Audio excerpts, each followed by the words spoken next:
Well, everyone, the iPhone SE 2020, aka the iPhone SE 2, has been out for about 5 months now, which is pretty insane. I remember unboxing this thing, it feels literally like yesterday, and what's crazy is we got the SE 2 kind of early in on quarantine, and who'd have thought we would still be in the same exact position? And this phone really symbolizes a lot for Apple, not really a lot of firsts, but really another case in point where a budget iPhone ends up making waves and ends up being a super positive device for the most part, at least for Apple's public image, in my opinion. You will not believe in the last 5 months that this phone has been out, how many posts on Reddit I've seen about this phone, how many different Android posts I've seen on this thing as well. Like this phone being posted on Android forums, like on Android subreddit saying, with the iPhone SE 2 is a great phone, this and that. Now, there's obviously people bashing this phone. This phone is not perfect by any means, but for the price tag, for the competition in this specific sector, it's a very, very interesting phone. I recently got the Pixel 4a's, the OnePlus Nords, the Galaxy A71s, the Galaxy A51, and this phone still has a special place in my heart. And one of its biggest conflicting things about it, and kind of the two opposite sides, is that the performance is great on this phone, but the looks of this phone just aren't top tier. And even though this phone feels really good in the hands, like I stated before, compared to the competition, even the phones that just came out within the last 2 months or so, this phone lacks in areas, and it also super excels in some areas as well. And to say that this phone in the last 5 months has been a strange phone or a bad phone or whatever is such a misleading statement. This phone has not been a bad phone at all. It's been a great performing phone. For all the needs that you'll need from a device, this thing can fulfill it. There's only one area where the iPhone SE 2020 just doesn't really hold up that well in, and that is actually the battery life. Other than the battery life, I think this phone is one of the top tier phones you can get for the price tag. This thing right now is selling for $400 brand new, but the main thing to keep in mind is that you can pick these things up online for, much cheaper than that. I haven't seen them on Amazon yet unlocked. They're from Cricket or something. I don't even know what service. But on eBay, I've seen a couple of these things go for in the used market for around that $300 price tag. And I guarantee you within a year, these things will be probably less than, or probably around that $200 to $250 price tag. And that's a very compelling price to pay for a phone like this. Now, looking on the front, I've kind of went on a tangent there. The iPhone SE has that 4.7 inch display. It's still held up. It still looks great. You still have True Tone on it. You still have a lot of different things going on with this device that still look great. And one of the main things I want to keep you guys kind of in check with is that back just a couple of years ago, okay, let's just look at the iPhone 7, even the 7 Plus. Those phones were the flagship phones of that year. When that phone came out, that was like, this is what a phone should be. Yeah, okay, there's less bezel on this, whatever, on that device, but this is an iPhone. This is the best that they got. And even with the iPhone 7, that design did change a little bit, and including with the iPhone 8, that changed a lot as well. And this phone, for it having that type of design on a budget device, is really cool. I said the same thing about the Pixel 4a. Now, obviously, that has a much better looking display, I think, in a way, than the SE 2. It definitely looks better. But the iPhone SE 2 feels better in the hand. I still feel like I have a flagship device because it recycles the same body as the iPhone 8 that came out a couple years ago. And 5 months later, I'm still saying the same exact thing. It still feels like a great device in the hand. It doesn't feel cheap. You have IP certification on this phone as well. Now, I think 2 of the biggest, and maybe even 3 of the biggest competitors of this device in the price tag would be the Pixel 4a, the OnePlus Nord, and the Galaxy A71. Now, I'll take the A71 out of there because I recently just bought it and I haven't really done a full review on it, but the OnePlus Nord and the Pixel 4a, I've heavily reviewed those things. I've compared those things to a bunch of phones as well. Those things do not have IP certification, and the Pixel 4a is a little bit cheaper than this phone, but the OnePlus Nord is more expensive than this one, and I'm surprised that that phone doesn't have an IP certification. The iPhone SE 2 does have it, which is a huge thing, and it's very cool to see the last couple of months, the last 5 months at that, to see that these budget phones are, excelling in some areas, and, in the IP certification area, they just don't want to put it in them. I don't know how much more expensive it is to make a phone like that with IP certification, but it must be a lot of money because none of them are doing it. But regardless, this phone has it, which is really, really awesome. It's still held up. Now, one of the interesting things about this device is that within the last 5 months, I've obviously compared it to a ton of devices.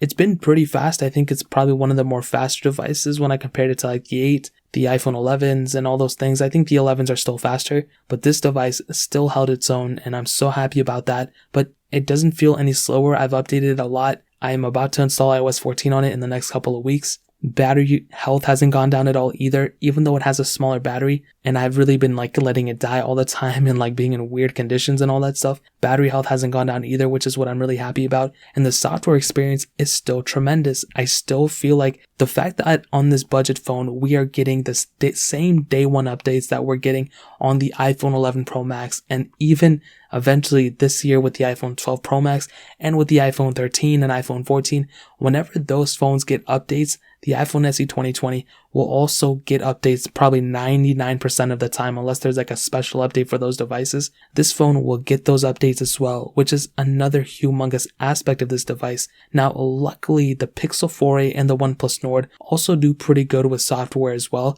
The Galaxy A71, not so much. One UI 2.5 came out, and that phone has not gotten it yet. I think it's going to be getting it very soon, but it just hasn't gotten it just yet, which is totally okay. We're not comparing Android and iOS here.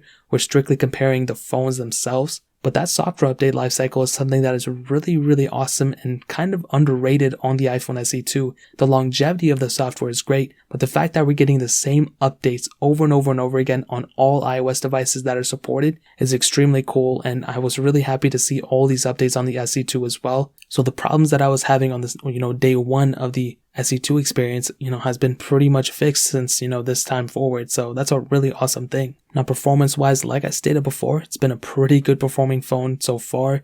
I've compared it to everything, and that's one of its biggest metrics, that I usually do, is just phone comparisons and speed tests and all that, and it's still held up very well. And even now, whenever I do anything with it, it's still extremely fast. I even look at my device like an iPhone 8, and even that thing has held up extremely well too. So performance-wise, top tier still. You're still getting those 3 gigs of RAM. You're still getting the A13 chip in it too, and for sure at the end of the day, great performing device still. Now, this one area of the camera is the one place where it's really hit or miss, you know what I mean? Like, some people like it, some people just kind of feel like, the single camera setup isn't as great as it could be, and maybe that is the case. I'm kind of like, I don't have the right answer here, because I truly do feel like, the more camera sensors you have, the better the camera is. But on a device like an iOS device and an iPhone device, Apple does a really good job with those single camera sensors. However, when I look at phones like, the OnePlus Nord and the Galaxy A71, that multiple camera setup ideology really kind of goes out the window, because like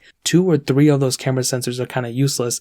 And then you have, the ultra wide sensor, which is pretty cool, and I wish this one did have an ultra wide sensor. But other than that, you don't need like 4 or 5 cameras on this thing. You only need 2 ones. 3 would be amazing.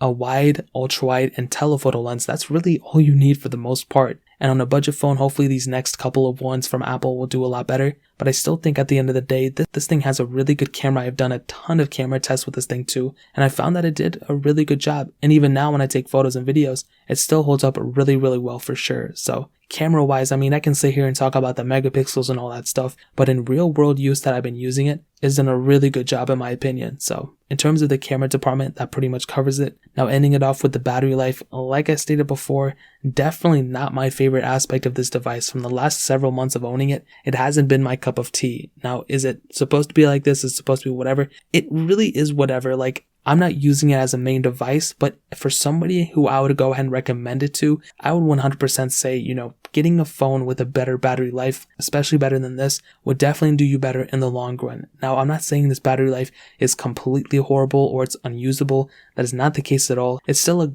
good performing battery, but it's very, very average. You'll probably end up charging it before the end of the day. I'd recommend getting an Apple Smart Battery case if they even sell one for the iPhone SE2, but this is probably the one area where Apple could have spent a little bit more time in, and the other parts of the device has been great, but this one specific area has definitely not been my favorite, so just kind of keep that in mind. That's definitely for sure. Now, to sum up this video, bro, how has the iPhone SE 2020 been the last 5 months? I think it's been a tremendous experience. I think, it sounded like I'm getting paid to say this. I'm not getting paid to say this. I've also hated a lot on the SE2. I criticized it a lot in this video, but I think for the majority of people, I think the SE2 is a good device to pick up. And for that price tag, I think it's a great device. It's probably one of the best budget phones you can get in that price tag when it comes to brand new devices, but I also do think in the used department, you can also pick up an iPhone XR around the same price, as well as an iPhone X, and to a lot of people, those may be better devices as well. But when it comes down to how the SE2 has been for the last several months, I think it's been great. I love it. I wish a lot more phones were like this. My 2 main criticisms, maybe the camera, not even, but the battery life would definitely be the main one for sure. So that's really pretty much it. If you guys have any other questions or anything, let me know in the comment section below. Hit the like button, that would mean so much, but definitely hit that subscribe button. Every single subscriber that we get really does count, so it means so much if you guys could hit that. Also check out the other links down in the description as well. My Twitter, my Instagram, my second channel. More importantly than everything else, I love every single one of you guys. Hopefully I'll catch you guys in the next video. Peace out till then.